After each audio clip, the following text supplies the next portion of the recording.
இன்னொரு செய்தி, நான் ஒரு எழுத்தாளனா ஒரு படைப்பாளியாக ஒரு செய்தி சொல்லலாம். இப்போ எங்கள் தந்தைக்கு இப்போ இந்த 97 வயசு ஆயிடுச்சு அவருக்கு. அவர் உடல் ஆரோக்கியம், மன ஆரோக்கியம், பொருளாதார ஆரோக்கியம் எல்லாமே இருக்குது ஃபார்ச்சுனேட்லி. இந்த வயசுலேயே அவர் உங்கள் புக்கை வந்து படித்து பார்த்துட்டு அன்றைக்கி என்கிட்ட ஒரு செய்தி சொன்னார். அதில் நான் மனசுலேருந்து சொல்கிறேன், இந்த பத்திரிக்கை மட்டும்தான் நான் நடுநிலையாக இருக்குது அப்படின்னாரு. அது எனக்கு ரொம்ப மகிழ்ச்சியாக இருந்தது. அவர் எல்லா இதுவும் படிக்கிற ஒரு இதில் தான் இருக்கார். தந்தி படிப்பார், தினமலர் படிப்பார், தினம் 2 பத்திரிகையும் படிப்பார். நம்ம உரத்த சிந்தனையை ரொம்ப விரும்பி படிப்பார். அவர் அது படிக்கும்போது அவர் சொன்னார், ஒரு நடுநிலையாக எழுதுறாரு, மனசாட்சியோடு நடத்துகிறாரு அப்படின்னு ஒரு வார்த்தை சொன்னார். அது எனக்கு ரொம்ப மகிழ்ச்சியாக இருந்தது. நான் அதை உங்களுக்கு சொல்லி ஆகணும், அதை பதிவு பண்ணணும். உங்கள் அப்பா மாதிரியே எஸ்ஏபி வரதன் ஒருத்தர் அண்ணா நகரில் ஒரு ஜோசியர், அடிக்கடி துக்ளக்லாம் அவர் விளம்பரம் கொடுப்பார். அவர் வந்து நிறைய வேறு பத்திரிகைலாம் படிக்க மாட்டார். அவர் படிக்கிறதே துக்ளக்கு அந்த மாதிரி ஒரு சின்ன பத்திரிகையில் தான் படிப்பார். எங்கள் பத்திரிகையை அவருக்கு ரொம்ப பிடிக்கும். அவர் என்ன சொல்லுவார்னா, நீங்கள் கரெக்டாக வந்து எல்லாத்தையும் தப்பு செஞ்சால் யாராக இருந்தாலும் தப்புன்னு சொல்கிறீங்க, ரைட்டுன்னா ரைட்டுன்னு எழுதுறீங்க தலையங்கத்தில். அதே மாதிரி வந்து நிறைய யங்ஸ்டர்ஸு புதிய எழுத்தாளர்களை நீங்கள் கொண்டு வரீங்க அப்படின்றதுனால அவருக்கு எங்கள் பத்திரிகை பிடிக்கும். அவர் கடைசி காலம் வரைக்கும் எங்களுக்கு வந்து விளம்பரம் கொடுத்துட்டு இருந்தார். அது ஒன்று. எங்கள் நிகழ்ச்சிகள்லாம் வந்து அவர் வந்து ஆசீர்வாதமும் பண்ணுவார். அவ்வளோ இது அதான் நமக்கு வந்து நம்முடைய பத்திரிகை எழுத்து இது எல்லாமே வந்து நல்லவர்கள்ட்ட போய் சேருது. அவ்வளோதான், அதுதான் மகிழ்ச்சியாக. இன்னொரு மகிழ்ச்சியான செய்தி பகிர்ந்துக்கலாம் இந்த நேரத்தில். ஏன்னா இந்த 10 வருஷத்துக்கு முன்னாடி உரத்த சிந்தனை நான் ஒரு 3 கட்டுரை எழுதினேன். நான் உங்களை பார்த்ததில்லை, உங்களுக்கு அதை தெரியாது. உங்கள் உதவி ஆசிரியர் சத்யா, அவர் என்னுடைய நண்பர். அவர் என் குடும்ப வாழ்க்கை புக்கை படிச்சுட்டு ரொம்ப நல்லா இருக்காங்க. நான் அப்பா கிட்ட சொன்னேன். அவர் சொன்னார், இந்த மாதிரி உரத்த சிந்தனை வந்து நம்ம சார் எங்கள் ஃப்ரெண்டு, நாங்கள் உதவி ஆசிரியர், நான் கட்டுரை தரேன், நல்லா இருக்கா, அவர்கிட்ட கொடுங்க. அவர் உங்ககிட்ட சேர்த்தார். நீங்கள் நான் யார் என்ன ஒன்று படித்து நல்லா இருக்குது, சரி போடு அப்படி போட்டு 2-3 விஷயம் நான் எழுதினேன். அதில் வெரி லாங் பேக். அது எனக்கு ரொம்ப பிடிச்சிருந்தது. நான் அவர்கிட்ட சத்யா கிட்ட சொல்லிட்டேன், ரொம்ப தேங்க்ஸ் சார். சார் இங்கே நான் ஒன்று சொல்கிறேன் சார், நாங்கள் நிறைய போட்டிகள்லாம் வைக்கிறோம். சிறுகதை போட்டி வைப்போம், கவிதை போட்டி வைக்கிறோம், கட்டுரை போட்டி வைக்கிறோன்னா அதை நடுவர்கிட்ட அனுப்பும்போது என்ன பண்ணுவோன்னா, அந்த யார் எழுதினாலும் அவங்க பேர் ஃபோன் நம்பர் எல்லாத்தையுமே அடிச்சுட்டு நம்பர் போட்டு அனுப்புவோம். எங்களுக்கே தெரியாது. அவங்கக்கிட்ட சொல்லுவாங்க, சார் 4ஆம் நம்பர் கதை செலக்ட் ஆகிருக்கு, 8ஆம் நம்பர் கதை செலக்ட் ஆகிருக்கு சொல்லும்போது தான் 4ஆம் நம்பர் எழுதுனது யார் 8ஆம் நம்பர் எழுதுனா எங்களுக்கே தெரியாது. நாங்கள் அதை எழுதி வச்சுருப்போம், 4ஆம் எழுதுனது இவருன்னு. அப்போ தான் எங்களுக்கே தெரியும்.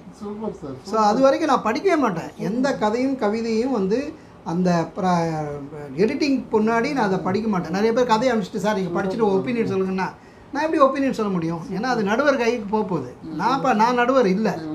ஸோ நான் அதெல்லாம் ரூல்ஸ் கரெக்டாக போட்டிருக்கோம். எங்கள் ஆசிரியர் குழுவை சேர்ந்தவர்கள் நடுவராக இருக்கக்கூடாது, எங்கள் மெம்பர்ஸுக்கு நடுவில் போட்டி வச்சா எங்கள் மெம்பர்ஸ் நடுவராக இருக்கக்கூடாது.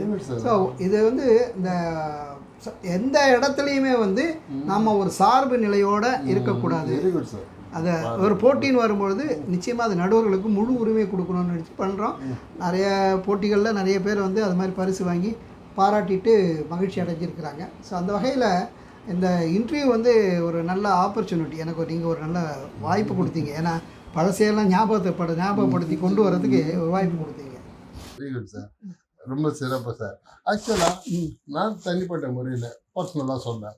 சில வருடங்களுக்கு முன்னாடி கொரோனா இங்கே வந்தது. ஆமாம். அப்போ எனக்கு உங்களை அறிமுகம் கிடையாது. சரி. எனக்கு உங்களை நேரில் பார்த்ததில்ல. ஆனால் ஒரு சந்திப்பு, ஒரு சின்ன சந்திப்பு நம்மளுக்குள்ளே இருந்தது. இன்னைக்கு எனக்கு பசுமையாக இருக்குது. ஒரு 2011-12 நினைவில் பாரதியார் இல்லத்தில் பாரதியார் தினத்தன்று ஒரு கவியரங்கம் நடந்தது. அது அப்துல் ரஹ்மான் அவர்கள் தலைமையில், மேத்தா அவர்கள் முன்னிலையில் ஒரு சிறப்பு கவியரங்கம் நடந்தது. சரி. நிறைய பேர் கவிதை படித்தாங்க, நானும் படித்தேன். மேடையில் அப்துல் ரஹ்மான் ஐயா என்ன பாராட்டினாங்க, மேத்தா பாராட்டினாங்க. ஒரு மகிழ்ச்சியாக நிறைய சிறப்பான ஒரு நிகழ்வாக இருந்தது. நான் மேடையை விட்டு இறங்கி அப்போ ஒருத்தர் வந்தார் என்கிட்ட, உங்க கவிதை ரொம்ப நல்லா இருந்து, நான் பார்த்து கேட்டேன், ரொம்ப ரசித்தேன், நல்லா இருந்து, உங்களுக்கு நல்ல எதிர்காலம் இருக்குது அப்படின்னு சொல்லி ஒருத்தர் வாழ்த்து சொல்லிட்டு போயிட்டார். நான் போனப்புறம் அவர் யார், அவர் தான் உதயம்ராம் அப்படின்னு அவ்வளோ சிம்பிளாக. எனக்கு அது உங்களுக்கு பெரிய ஆச்சரியமா இருக்குது. எனக்கு உங்கள் மேலே ரொம்ப பெரிய ஒரு இது இருக்குது. அப்போ பார்க்கும்போது ஒரு சிம்பிளாக சொல்லிட்டு போகிறாங்க, ஐயோ பார்க்கணுமே அவர் ஒரு நாள் சந்திச்சு, தேங்க்ஸ் சார் உங்கள் வாழ்த்துக்களுக்கு நன்றி சொல்லணும் அப்படின்னு. பட் அது அக்கேஷன் வரல. அந்த மனசு எனக்கு ரொம்ப பிடிச்சது. யாரோ என்னமோ ஏதோ கவிதை நல்லா இருக்கு, நல்ல அவசரம் கழிவு வாழ்த்துக்கள், உங்களுக்கு நல்ல எதிர்காலம் இருக்கு. ரொம்ப சிம்பிளா சொல்லிட்டு போயிடுங்க. இதுக்கு கடந்த இன்னொரு செய்தி, என்னை கவர்ந்த உதயம் ராம் அப்படின்னு நான் ஒன்று சொல்லலாம். அது நான் வந்து சொல்லி ஆகணும். ஒரு 4 வருஷம் முன்னாடி கொரோனா காலத்துல, அப்போ உங்களுக்கு நேரில் சந்திக்கல, இப்போ சமீபமாக உங்களுக்கு நேரில் சந்திச்சேன். அப்போ வந்து ஒரு வாட்ஸ்அப்ல ஒரு செய்தி, நான் இருந்த குரூப்ல நீங்களும் இருந்தீங்க. அதுல ஒரு சிறப்பான ஒரு ரைட்டர், நல்ல தமிழ்னு சொல்ல மாட்டேன், ஒரு மனசுல இருந்து எழுதின தமிழ்னு சொல்லலாம். இப்ப அழகுக்கு வார்த்தை அலங்காரம், வார்த்தை ஜாலம், வார்த்தை இது அந்த மாதிரி இல்லாம மனசுல இருந்து ஒரு ஆர்டிக்கல். இன்னைக்கு இருக்கிற காலகட்டத்துல இப்போ சொன்ன வெளிப்படையாக கேட்குறேன் சார், இந்த கமர்ஷியல் அதிகமாக இருக்கிற காலம். ஒரு பத்திரிகை அப்படின்னா அதில் நிறைய கமர்ஷியல், என்னென்ன தேவைன்றது ஒரு பத்திரிகை ஆசிரியர் உங்களுக்கு தெரியும். அதை தவிர்த்துட்டு நீங்கள் பண்ணுறீங்க அப்படிங்கிறதே ஒரு பெரிய ப்ளஸ் பாயிண்ட். இல்லை, வாசகர் பலம் சார் ஒன்று. அதே தான், நிறைய வாசகர்கள் வச்சுருக்கோம், சப்ஸ்கிரைபர் அதிகமாக இருக்குது. முதல்ல லைப்ரரி ஆர்டர் எங்களுக்கு இப்போ 2022 வரைக்கும் கொடுத்துட்டு இருந்தாங்க. ஒரு 2800 2900 லைப்ரரி வரைக்கும் இருந்துட்டு இருந்துச்சு. ஸோ அது வந்து ஒரு கணிசமான நிச்சயமான வருமானம் இல்லையா லைப்ரரி உண்டு. இப்போ இல்லை, அது ஸோ மெனி ரீசன்ஸ், அது வந்து கமிட்டி போட்டாங்க, அது சரியில்லை, அதெல்லாம் விட்டுருவோம். பட் இருந்தாலும் கூட வாசகர்களுடைய சப்போர்ட் எந்த ஒரு பத்திரிகைக்கும் அந்த பத்திரிகை ஆஃபீஸோடு நின்றுடும். நாங்கள் வந்து ஒரு வாசகர் வட்டம் வச்சுருக்கோம். திருச்சியில் வச்சுருக்கோம், தேனியில் வச்சுருக்கோம், மதுரையில் வச்சுருக்கோம், அதே மாதிரி ஹைதராபாத்தில் வச்சுருக்கோம், பெங்களூரில் வச்சுருக்கோம். இங்கெல்லாம் வந்து தஞ்சாவூரில் இருக்குது. இங்கெல்லாம் என்ன பண்ணுறோன்னா, அந்த வாசகர் வட்டத்தின் மூலமாக, பத்திரிகை வாசகர் வட்டத்தின் மூலமாக அங்கே நிகழ்ச்சிகளை நடத்த சொல்கிறோம். அவங்களே இலக்கிய நிகழ்ச்சிகள் நடத்துகிறாங்க. ஸோ அவங்களே ஃபண்ட்ஸ் ஜெனரேட் பண்ணிப்பாங்க. ஸோ இந்த மாதிரி இந்த பரவலாக்கியிருக்கோம். அதாவது ஒரு வாசகனா நான் உரத்த சிந்தனை பற்றி ஒரு செய்தி பதிவு பண்ண ஒரு முயற்சியான செய்தி. இப்போது 2-3 பத்திரிகைக்கு நான் வாசகர், 2-3 பத்திரிகை சப்ஸ்கிரிப்ஷன் கட்டியிருக்கேன், வர்றதில்லை. நான் ஃபோன் பண்ணி கூட ரிமைண்ட் பண்ணேன் என் நண்பர்கள்கிட்ட, ஏன் நம்ம சார் எனக்கு பத்திரிக்கை வரல, வரும் அவ்வளோதான், நம்ம அதுக்கு மேலே அது அவ்வளோதான். நான் கட்டினா கேட்டேன். ஆனால் உரத்த சிந்தனைக்கு கரெக்டாக மாதம் தெளிவாக கரெக்டாக ரொம்ப அற்புதமாக சரியாக வருது சார். அது ரொம்ப ரொம்ப பாராட்டுறேன் சார். ஒரு எழுத்தாளனா மட்டும் இல்லை, ஒரு வாசகன்னா நான் அதை ரொம்ப பாராட்டுறேன். இல்லை, இது கூட இதுக்கு விசுசார்ட்டேருந்து தான் கற்றுக்கிட்டது. நிர்வாகம் என்பது அவர்கிட்ட தான் கற்றுக்குது. ரெண்டாவது, ஒரு பொதுவான எல்லாருமே ஒரு பாலிசி வச்சுக்கணும் சார். நம்ம வந்து நம்முடைய பணம் எவ்வளோ வெளியில் போனாலும் அதை பற்றி கவலைப்படக்கூடாது. ஆனால் பொதுமக்கள்கிட்டேருந்து நம்ம ஒரு பைசா வாங்கிட்டோன்னு வச்சா, அந்த ஒவ்வொரு பைசாவுக்கும் அவங்ககிட்டேருந்து வேணால் ஒவ்வொரு பைசாவுக்கும் கணக்கு வச்சுக்கணும். எனக்கு வந்து சோ சார் வந்து எனக்கு அதில் ரொம்ப பிடிக்கும். அவர் வந்து ராஜ்யசபா எம்பியாக இருந்தார். ராஜ்யசபா எம்பியாக இருந்தப்போ அவர் வந்து என்னுடைய தொகுதிக்கு எவ்வளோ பணம் வந்தது, நான் வாங்கினேன், நான் என்னென்ன செலவு பண்ணினேன்னு வாரம் போட்டுட்டு இருந்தார். நான் ஷோ சாரை வச்சு பஞ்சாயத்துன்னு ஒரு ப்ரோக்ராம் சன் டிவிக்காக பண்ணிகிட்டு இருந்தேன். நல்ல தொடர்பு, துக்ளக் தர்பார்னு. அப்போ நான் சார்கிட்ட கேட்டேன், சார் இதெல்லாம் யார் சார் படிக்க போகிறாங்க, நீங்கள் அந்த இப்போ அந்த ஸ்கூலுக்கு இவ்வளோ கொடுத்தேன், இந்த ஆஸ்பத்திரிக்கு இவ்வளோ கொடுத்தேன். அப்போ ஒன்று சொன்னார், இது எனக்கு கொடுத்த பணம் என்பது என்னுடைய பணம் இல்லை, இது வந்து அரசாங்கத்தினுடைய பணம். என்னை வந்து நம்பி கொடுத்தாங்க. அப்போ வந்து நான் என்ன செலவு பண்ணினேன்றது அரசாங்கத்துக்கும் தெரியணும், சம்மந்தப்பட்ட பொதுமக்களுக்கும் தெரியணும்னாரு. அதுக்கப்புறம் அவரை வந்து அவ்வளோ நேர்மையானவர் வந்து அரசியலில் நிற்க முடியல. காரணம், அவருக்கு பிடிக்கல இவ்வளோ வந்து அரசியலெல்லாம் நேர்மைக்கு மரியாதை இல்லைன்ட்டு அவர் வெளியே வந்துட்டார். ஸோ அவர் சொன்ன விஷயம் என் மைண்டில் எப்போவுமே இருக்கும். ஸோ வெளியில் நம்ம ஒரு பைசா வெளியிலேருந்து பொதுமக்கள்கிட்டருந்து வாங்கிட்டேன்.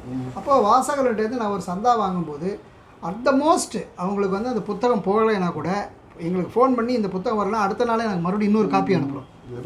அதுக்கு வந்து பரிசு தொகையை அறிவிக்கிறோம். இந்த பரிசு தொகையெல்லாம் உடனுக்குடனே ஃபோன் பண்ணி உங்களுக்கு பரிசு தொகை இதில் வந்திருக்கு, இந்த அட்ரஸுக்கு மணி ஆர்டர் அனுப்பட்டுமா, ஜிபே அனுப்பட்டுமா, செக் அனுப்புமா, இப்படிலாம் கேட்குறோம். இதுக்குன்னே எங்களுடைய நிர்வாக ஆசிரியர், அது தொலைபேசி மீறான்னு ஒருத்தர் ரொம்ப பிரமாதமாக பண்ணிட்டு இருக்காரு. ஸோ அட்மினிஸ்ட்ரேஷன் சார் கூட உங்கள் நிர்வாகத்தை பற்றி ரொம்ப சிறப்பாக சொல்லியிருக்காரு.